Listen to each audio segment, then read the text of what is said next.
मंडळी, धुक्यात हरवलेली अशी ही माझी शेती आणि या शेताच्या घरात मी राहते. आता बघाल तुम्ही, पावसाचं वातावरण झालेलं आहे, म्हणजे पावसाळा सुरू झालेला आहे आणि धुकं चारी बाजूनी पसरलेलं आहे. अगदी पांढरं पांढरं सगळीकडे दिसत आहे.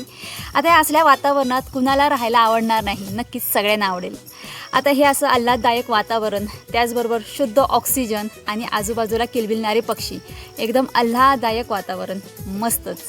आता आपण शेतात राहतो. हे आपलं शेतातील घर आहे. त्याचबरोबर इकडं जो समोर दिसत आहे तो आहे पॉली हाऊस. या पॉली हाऊसमध्ये आपण स्ट्रॉबेरीचे बेबी प्लांट तयार करतो.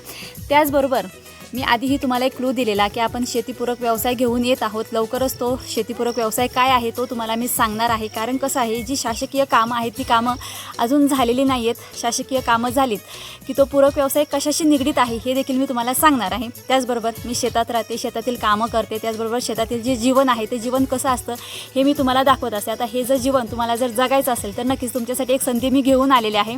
अगदी किरकोळ दरात तुम्हाला होमस्टेची मी सुविधा करून देत आहे. अगदी किरकोळ दरामध्ये हा होमस्टे तुम्हाला मिळणार आहे. तोही फॅमिलीला आपल्यासोबत राहायचं, शेतातील कामं करायचं. त्याचबरोबर पावसाळ्याच्या सीझनमध्ये रानभाज्या ज्या असतात त्या रानभाज्या आणायच्या, त्या करून स्वतः खाण्याचा आनंद घ्यायचा.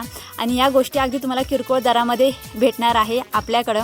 होमस्टेचं काम चालू आहे. काम पूर्ण झालं की लवकर तुम्हाला सांगेन. मग या शेतकऱ्याबरोबर राहा, शेतातील कामं करा आणि 4 क्षण शेतकरी कसा जगतो मस्तपैकी तसं तुम्ही ते क्षण जगण्याचा आनंद घ्या.